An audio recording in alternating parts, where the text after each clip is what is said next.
Velkommen til Odd, Per. Hvordan føles det at være på plads på Skagerrak Arena i dag? Jamen, det er dejligt. Det har været en hektisk dag for tidligt fra i morges af hjemme fra København af, og nu at komme på plads her, få skrevet under og få hils på alle mennesker. Det har været hektisk og dejligt.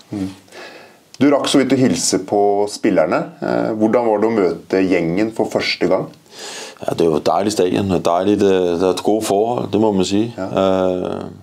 Og så jeg det i noget af træningen, så det var også dejligt lige at få set lidt af drengene i spil. Og så er det selvfølgelig altid lige... Altså jeg kommer til at snakke meget med drengene hele tiden, så det var bare lidt hurtigt at glæde mig til det og alt det der ting. Men det var dejligt, og det er dejligt at være på plads. Du har en lang spillekarriere bak dig, med mange kamper i Premier League, Ligue A og for det danske landslaget. Hvad tager du med dig fra den erfaringen og ind i trænerrollen?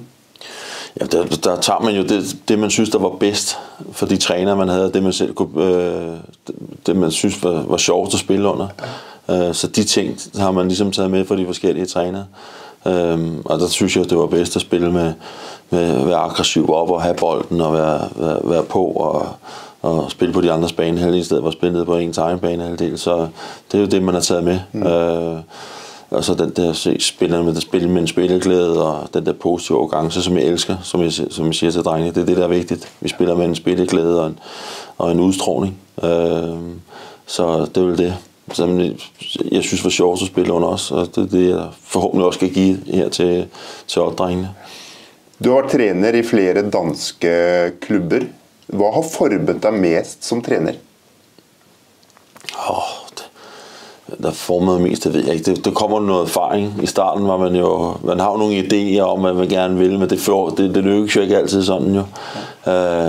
Men jeg har altid holdt på den måde, jeg gerne vil spille fodbold på. Det udtryk, jeg gerne vil komme med som, på banen og som træner. Jeg tror bare, jeg er mig selv. Jeg kan godt lide at snakke med drengene og være på og jeg synes selv, jeg får det bedste ud af spillerne. Jeg har fået de danske klubber, jeg har haft.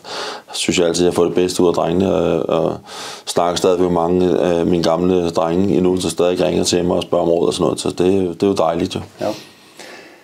Hvordan vil du beskrive din fotballfilosofi? Hvad kendetegner et lag ledet af Per Fransen? Jamen det er et hold, der er meget, meget aggressivt, meget arbejdsom, elsker at have bolden. Ved fremover over stepperne og spiller med en glæde, som jeg sagde før, og en udstråling, hvor man kan se, at spillerne elsker at spille fodbold. Det er det, der handler om. Hvis man begynder at blive lidt bange for at lave fejl, eller bliver bange for ikke er så glad for at spille derude, så taber man sit fodboldkamp. De bedste hold, så spiller de jo med den der udstråling af glæde, som vi vil sige, for det er vigtigt. Det håber jeg, det er sådan et hold, vi får se her. Det er godt at høre. Ja. Hvilke mål ser du på kort sigt for denne sæsonen? Jamen det vil selvfølgelig prøve at vinde og komme så højt op som muligt i tabellen. Men ellers så handler det for mig om ligesom at få lært spillerne at kende, få lært klubben at kende. Og så får man en rigtig god opstart, hvor jeg virkelig kan sætte et præg på det, synes jeg selv. Hvor vi virkelig kan begynde at forberede os til en ny sæson, hvor jeg har fået god tid til det. Hvad er dine tanker om langsigtig udvikling, og hvor ønsker du at tage Odd som klub? Jamen, jeg oppe i elitserien så højt op som muligt. Jeg har altid haft det sådan, jeg vil hellere opnå noget end at undgå noget. Sådan har jeg det i alting. Så jeg håber, vi kan opnå det højeste. Jeg har jo selv prøvet det videre, det kan lade sig gøre. Så jeg ved, det kan lade sig gøre. Så det håber jeg også, at vi kan gøre her. Hvilken rolle ser du for dig, at unge spillere kan få i Odd fremover?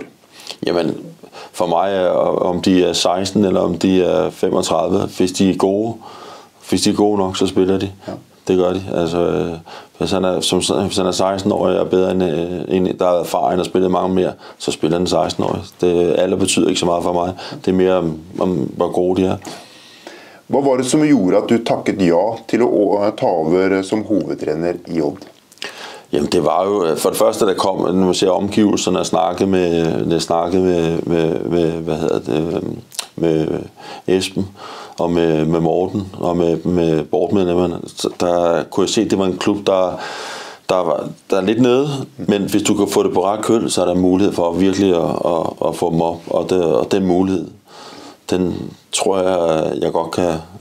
Det er godt for mig, jeg tror, jeg kan tage den, og så derfor synes jeg, det var et spændende projekt. Hvis du skal opsummere med en sætning, hvad kan Odd-fansen forvente av Per Fransen som træner? Og som træner? Og et ord. En sætning. En sætning. Ja. Jeg giver altid 100%. Jeg går... Jeg er måske lidt... Jeg bliver nok ikke venner med dommerne. Jeg er i hvert fald altid på 100%, når vi hjælper mine spillere, og jeg tuder næsten stadigvæk, selvom når jeg er dårlig taber, så jeg vil gøre alt for at vinde, og det er fordi jeg ser. Veldig godt at høre, og velkommen så mye til Odd, Per. Tak skal du have.